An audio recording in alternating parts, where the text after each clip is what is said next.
एक छोटा सा सिनेरियो है कि एक शख्स किसी शहर चला जाता है और सामने जो दुकानदार होता है वो उससे काफ़ी इंग्लिश की बातें कर रहा होता है। अब इस बंदे को इंग्लिश नहीं आती और ये कंफ्यूज हो जाता है और इसकी आवाज़ कांपना स्टार्ट हो जाती है और जो इसे चीज़ लेनी होती है, हालांकि ये शख्स उससे पैसे में भी ज़्यादा है दुकानदार से, लेकिन इससे कम्युनिकेशन में मुश्किल हो रही है।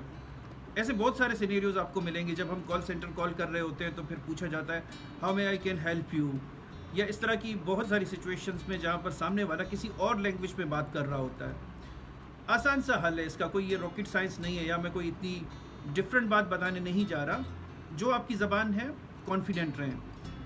आप सामने वाले से एक अदब से तरीके से कह सकते हैं कि उर्दू में बात हो सकती है, सिंधी में, बलोची, पश्तो, वटेवर, जो आपकी ज़बान है वो उसने मैनेज करना है क्योंकि वो आपको डील कर रहा होता है उस वक्त। तो उसमें कंफ्यूज होने की ज़रूरत नहीं है। इंग्लिश या कोई और लैंग्वेज जो हमारी नहीं है, वो हमारी मदर टंग तो नहीं है, ठीक है, तो उस पर मुश्किल का शिकार होना, एहसास महरूमी का शिकार होना, अपने कॉन्फिडेंस को कम करना, इसमें नुकसान किसका है? हमारा ही है।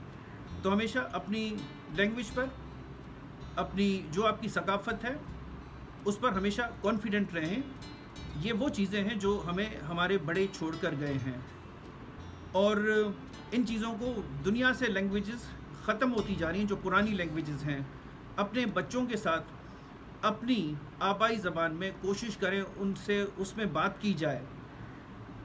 कभी कभार हम बड़े होते हैं कि ठीक है, ज़माने के साथ कंपटीशन ज़रूरी है, उससे इनकार नहीं है, लेकिन दिमाग में कैपेसिटी ज़्यादा है।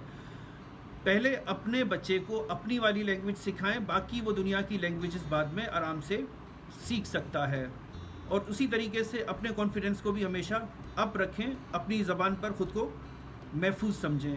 बहुत शुक्रिया।